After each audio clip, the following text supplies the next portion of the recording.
The jungle was alive with whispers. Enormous trees stretched skyward, their canopies knitting together so tightly that sunlight barely pierced the green ceiling. Vines hung like serpents. Flowers glowed faintly in the shadows, and unseen creatures shrieked in the distance. The planet Verilath was dangerous even to seasoned hunters. To a child, it was a nightmare. Lyrae was that child. She was Zyri, no taller than a human 6-year-old, with fine downy fur, shimmering pale silver. Her clan had been traveling through the jungle when the storm came in the chaos. Thunder, splitting the sky, beasts scattering, paths washed away. Larry had been separated. Now she stumbled alone, her tiny hands trembling, her wide violet eyes spilling tears. "Mother," she called, her high voice breaking. "Father, where are you?" The jungle answered only with distant howls. Exhausted, she collapsed beside a mossy root, sobbing. Every rustle in the undergrowth made her flinch. She was too small to fight, too weak to climb, and too lost to find her way back. It was then she heard footsteps, not the skittering of beasts, but the heavy, purposeful tread of boots, crushing wet leaves.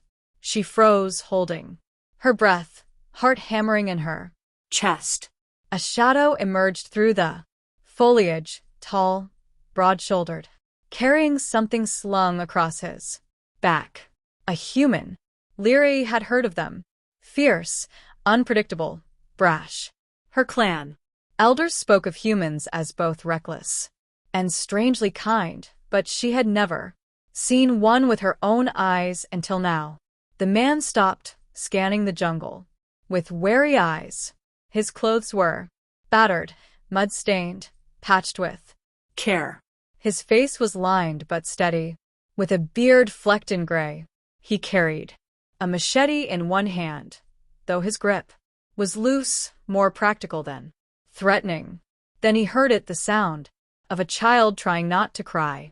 He knelt down, lowering himself so his silhouette wouldn't loom. "Hey," he said softly, his voice calm despite the wilderness around them. "I can hear you. You don't need to be afraid." Lyrae hiccuped, peeking out from behind the rout. Her wide violet eyes locked on his brown ones. "You're human," she whispered. He smiled faintly. "Last I checked." "Yeah, name's Cole. What's yours?" She hesitated, then stammered. "Lyrae, well, Lyrae," Cole said gently. "Looks like you're lost. Mind if I sit with you for a bit?" She sniffled, but nodded. Cole eased himself onto the route beside her. Sheathing the machete, he pulled a canteen from his pack and offered it. "Here, water. It's clean." Her tiny hands trembled as she took it, drinking greedily. For the first time since the storm, her tears slowed. As dusk fell, Cole built a small fire in a sheltered clearing. He worked with practiced efficiency, arranging stones, gathering dry bark, striking sparks until flames licked upward. Lyrae watched with wide eyes, her tail curling around her legs. "You're not scared?" she asked timidly. "The jungle, it's full of beasts." Cole stirred the fire. "Oh, I'm plenty cautious. But scared?" "No. Fear's not something you run from. It's something you carry carefully like a tool." She tilted her head, not understanding. He handed her a strip of dried meat. "Eat. You'll think better on a full stomach." She nibbled it hesitantly, then with growing hunger. "Why are you helping me?" she asked. Cole looked into the fire. "Because you called out, and someone should answer." The simplicity of it made her chest ache. The jungle night was not kind. Chittering insects swarmed the air. Glowing eyes blinked from the undergrowth, and distant roars sent shivers up Lyrae's spine. She huddled closer to Cole, trembling. He draped part of his weather cloak around her small frame. "You'll be all right," he murmured. "I've got you." At one point, a beast prowled near the fire. A sleek predator with scales that shimmered like oil. Lyrae froze in terror. Cole Rose slowly, machete in hand, his body a shield. He didn't roar or posture. he Simply stood firm, unyielding. the Predator circled, hissed, then slunk back into the shadows. When Cole returned to the fire, Lyrae whispered, "You weren't afraid." "Oh, I was," he said, sitting down again. "But I wasn't about to let it see that. sometimes Being brave is just standing still when everything tells you to run." Lyrae thought about that long after she fell, asleep against his side.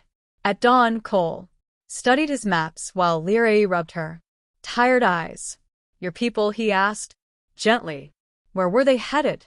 she Pointed north to the mountains that rose beyond the jungle canopy. "The valley. That's where the clan goes every season." Cole nodded. "Then that's where we'll go." The journey was grueling. The jungle tested them with rivers swollen from the storm, swarms of biting insects, and steep cliffs tangled in vines. Lyrae stumbled often, but Cole never let her fall far. He carried her when her legs gave out, shared every scrap of food, and kept her spirits alive with quiet stories of earth, oceans, forests, skies that stretched forever. To Lyrae, the human became something more than a protector. He was a steady rhythm in the chaos, a voice that reminded her she wasn't alone. On the third day, they found the trail.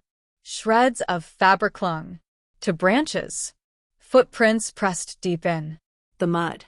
signs of Zyri hunters, liars, eyes lit with hope. "My clan," she gasped. "They must be close." Cole nodded. Go on, then. "Call out." She hesitated, glancing up at him. "Will you come too?" He smiled faintly. "If they'll have me." So she Cooped her hands around her mouth and cried out, her high voice echoing through the trees. Moments later, figures appeared. Tall Zyri there, silver fur shining, weapons raised. when They saw Lyrae. They ran forward with cries of joy. Lyrae, her mother sobbed, clutching her child tight.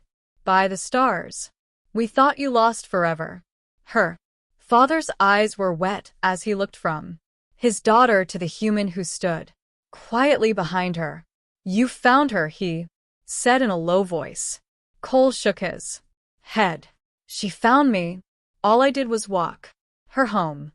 But Lyrae pulled free of her mother's arms and ran back to him. no, "He saved me. He stayed when I was afraid."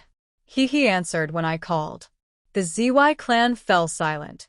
They regarded the human with cautious eyes, but the truth of Lee's words hung heavy in the air. Her father finally stepped forward, bowing his head. "Then our clan owes you a debt that cannot be measured." Cole Only smiled, ruffling Lyra's hair gently. "No debt. Just make sure she keeps calling out when she needs help. Someone will answer."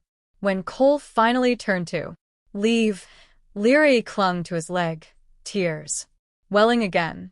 "Don't go," she whispered. He crouched down, meeting her gaze. "I have my own path, little one. But remember, courage isn't never being afraid. It's standing anyway. You've got that in you." She nodded, though her tears still fell. And then he was gone, fading back into the jungle with steady steps, a lone human against the wild. Years later, when Lyrae was grown, she would tell her children of the time she was lost in the jungle, of the beasts, and the storms, the terror, and the darkness.